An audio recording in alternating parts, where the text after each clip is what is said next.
They tell you that food is comfort, food is a celebration, food is love. And let me ask you something. What if food was actually killing you one bite at a time and nobody wanted to tell you that? That was my life, 256 pounds. My brain fog was so thick that I couldn't remember when I walked into a room what I walked in for. Depression that clouded and colored every thought dark.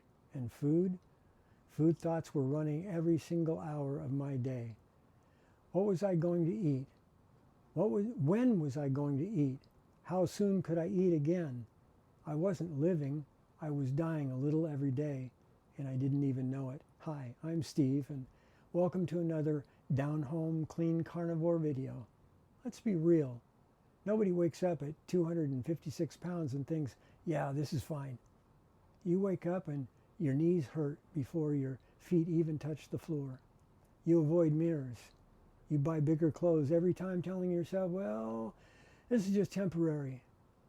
And I had a 40-plus inch waist. I'd been a baker, surrounded by bread and flour and water and salt. I baked artisan loaves with cracked crusts and carved crust, the ones that crackle as they come out of the oven. At one point, I was making 4 loaves of bread a day and giving 3 away, but I was eating the other one every day, and it showed everywhere. But here's the thing nobody talks about. The weight was the least of my problems. The brain fog, that was the thief. I couldn't focus, or at least not for extended periods of time. My mind would bounce from idea to idea. Conversations felt like I was underwater, hearing people but not connecting. And the depression, let me tell you about that. It's not sadness exactly. People get that wrong. It's darkness, especially when the thoughts of destruction enter your head. They're not constant, they're fleeting. They come and they go. I'd be driving down the road and a bridge would look like the perfect place to sail into oblivion, or the shed out back would be a quiet place to go. I had come to where and how. I just hadn't decided when. And through it all, food was my best friend and my worst enemy. Same thing, actually. I'd eat to feel better, and then I'd feel worse, and then I'd eat again. Have you ever planned your lunch while you're still eating breakfast? Have you ever hidden the wrappers? Eaten in the car so nobody sees? That was me, every day. It's control and chaos all at once. The food owns you. You don't own it. There was one day. It was not one day, but days that replayed again and again, and I can tell you exactly how it felt. I was sitting on the edge of my bed, exhausted, not from a long day, but from a long life. And something, I don't know if it was God, or desperation, or just enough. Something whispered, you're going to, you're not going to make it if you keep going like this. My brand of not making it was type 2 diabetes. If my prediabetes continued, I feared that I would not be able to handle a single insulin injection, let alone face it daily. That was the moment. Rock bottom. It isn't a place you fall to.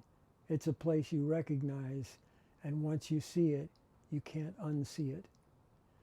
Now here's where it gets interesting. I didn't have any more hope. I didn't have a plan. I was just minding my own business, not looking for a solution, but one appeared out of nowhere, totally unexpected. The political climate in the country had become a war zone. I was watching a video to keep up on the latest news about politics, and in the middle of that video was a clip that was as unrelated to the rest of it as a commercial for detergent. It was Barbara O'Neill talking about weight loss and diabetes, explaining the 2 fuel systems in your body. One was glucose and one was ketones.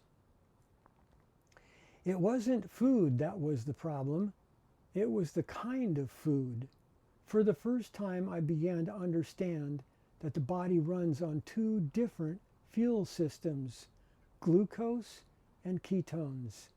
Maybe I had been running on the wrong fuel all along. The truth hit me between the eyes, quite honestly. She recommended a book, Wheat Belly by Dr. William Davis, and talked about Dr. Atkins and his diet.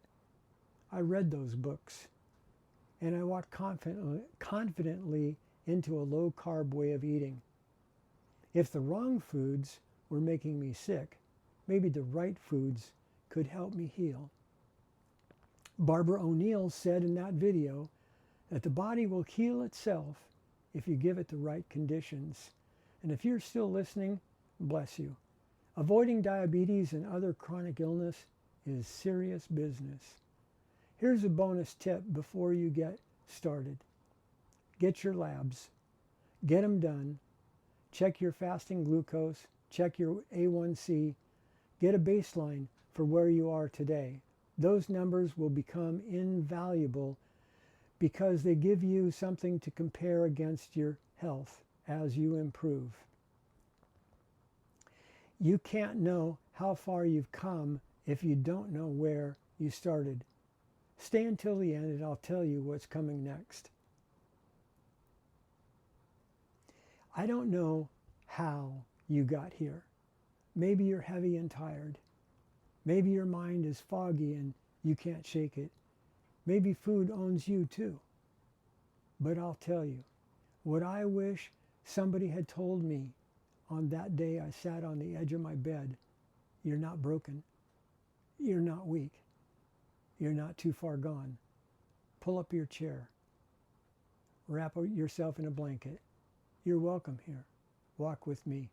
I don't have all the answers, but I can show you the path that took me from 256 pounds, hopeless, to 101 pounds lighter and grateful to be alive. What changed wasn't that I stopped eating food. Who can do that? What changed was that I finally understood the body has two fuel systems, glucose and ketones.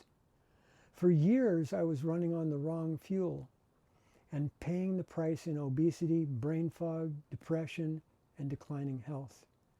When I changed fuels, everything began to change. If you enjoy this content, please hit the like button, subscribe now, and ding the bell so that you won't miss any of the coming attractions. In the next episode, we'll talk about the first 2 weeks of carnivore. Walk with me.